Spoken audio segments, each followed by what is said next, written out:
President Biden's poll numbers have been going down for the past 4 consecutive months, and a new report says that Biden has noticed. You think? In fact, around Thanksgiving, the president called his staff to ask him, what the hell? What is this? And I think that's probably the first thing he should have thought about. Do I have the right staff here?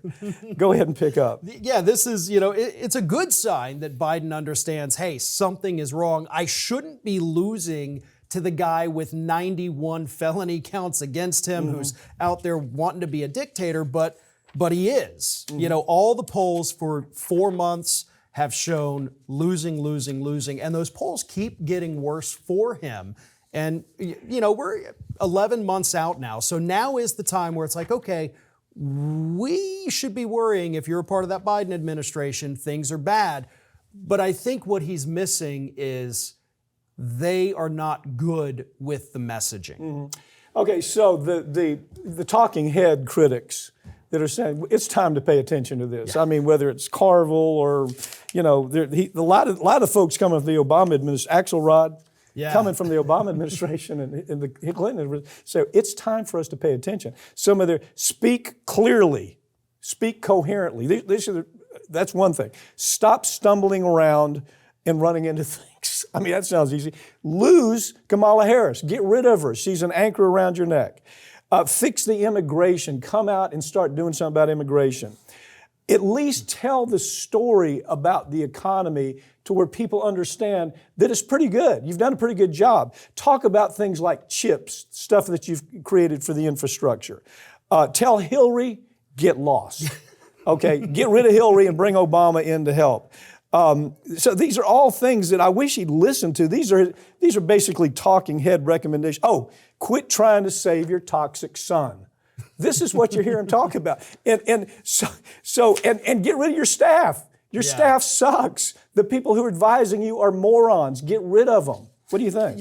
I agree. When he came into office, look, he packed it with the same old DC insiders that have been there for decades, making bad decisions, doing things the way things have always been done for the sake of doing it that way.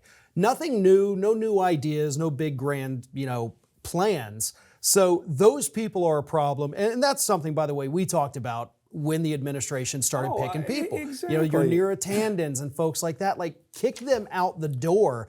But here's another interesting tidbit. Earlier this week, another poll came out, New York Times poll this time, that said that the 3 top issues for voters, economy, then inflation, then immigration. Yeah. But the issue the Democrats are focusing on, because it has helped them in the last election, is the abortion. Which is good. 1% of voters said that's their top really? Issue. 1%. Well, and so they're now, this was announced earlier today, they're sending Kamala Harris out on a month-long nationwide tour to only talk about that. Well, that's not a winning issue as much. I'm not sold on that. I mean, that's the statistic, and you know these statistics. Yeah. Instinctively, I think it's a good issue. But if it's only moving it definitely is a good issue. To me, the issues are, look, the infrastructure issue was important. We're building new roads now. We're building new bridges. We're doing the things that he said he wanted to try to accomplish. But his handlers are so bad. And that's what everybody's telling him. Get rid of these jokers. I mean, they're terrible. Start anew. You have time to start with a new group. Also, these activists that you have around you that want to put their head in the sand and tell everybody the polls don't mean anything. Get rid of them. Get rid of them, because what a ridiculous thing to say. Talk about. Let's get some specifics. Talk about some of the point difference. Michigan, for example. Yeah, Michigan. He's looking at 10 points. It was 10 points. This point. The other, you're looking at 5 other swing states here, because you've got Wisconsin. They're calling Georgia a swing state, which I don't agree with that. Yeah, I don't either. That's like calling Florida a swing state. Yeah. We're not. Yeah. We're a red state, unfortunately. Yeah. So all of these areas where Trump is winning by anywhere between 5 and 10 points, well outside of any margin of errors. And those are the ones that are going to decide the election. Pennsylvania, Ohio, Wisconsin. And that's where he's got real issues here. But again, the economic message, the Bidenomics talking point didn't work. Okay, so switch it up, drop the name, and start talking about the fact that, listen, every month This year, we have exceeded expectations on job creation. That's big. Something bothers me, and here it is. It struck me when I was reading this article. Okay, so he has everybody in a room, and he says, look, this really isn't about me. This is about the future of democracy. If he really believed that, he would step down. Yeah. If he really believed that, he would step down. But that's what he's telling me. It's not about me. If it's not about you and you see what's happening here, get the hell out of the way. Let somebody run that can beat this crazy man. I mean, somebody out there that we feel comfortable with. What do the independents do to this? Anything?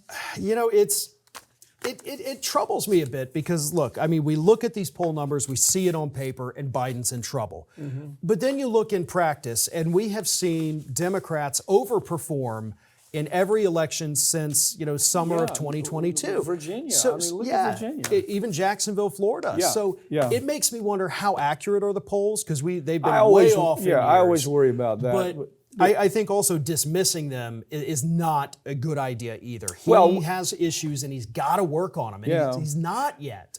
We'll do a show like this, and the comments coming in are, you can't believe the polls. Ignore the polls. You don't ignore the polls. They're telling you something, and they're telling that Kamala's not helping. They're telling you that whatever the imagery is of this guy, it's not great. They're telling you that the handlers aren't telling the story very well. Yeah. They're telling you they got problems with immigration. You got problems with delivering your story on the economy. And get rid of Hillary. Don't have Hillary out as your talking point.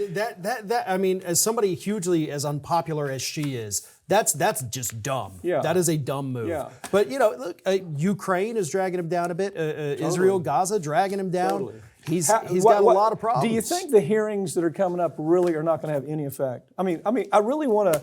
I have a hard time believing, because I believe in the old paper cuts. Yeah. It's just another paper cut. What is your take on it? I'm basing mine on what the actual Republicans are saying, and right now the Republicans are telling us, we don't have anything. We've got less than nothing. Mm-hmm. But then again, every one of them in the House voted to expand the inquiry. I do think at the end of the day, whether they find something or don't find something, I think that House is going to impeach him. Yeah. I think they will all band together and they will do it. I mean, that's a big prediction for next year. But well, I mean, every day it's a new story. The latest is Jim, his brother, having conversations with a guy I know. I mean, I used to try cases for him, Dickie Scruggs, talking about the tobacco issue, and they were tapping the phone lines, and it's this stuff that's hanging around out there that the public hears. Now, does it mean anything at the end of the day? Is it really something that we can convict a sitting president about? I don't think so. Not from what I'm seeing. Yeah. But it's all of these things that cumulatively have an effect on the American public's attitude. Well, the only thing that benefits Biden about that is the fact that it is all very confusing. And when an issue is confusing, it turns people off, because I don't understand. Exactly. Like the New York, not the fraud trial, but the one with Trump and the hush money payment because it was done this. A lot of people dismiss that because it is a confusing trail of things. So they say, well, that one doesn't matter. That's interesting. People get confused and they... Well, it's like it's trying a case. I mean, if the jury doesn't get it immediately within the first 30 minutes, you probably lost your case. You'll be in trial for 2 months and you lost your case right up front in that first 30 minutes. Yeah. That's your point, I think. Yeah. It's a good point.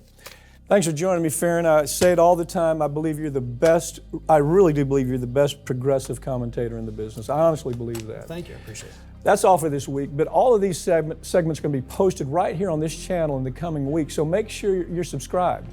I'm Mike Papantonio, and this has been America's Lawyer, where we tell you stories every week that corporate media simply can't tell you. Their advertisers will not allow them to tell the story because they'll jerk the advertising money away from them if they do. Or their political connections are so strong to the Republican side or the Democratic side that they're afraid to tell the story because they're afraid it's going to hurt their political party.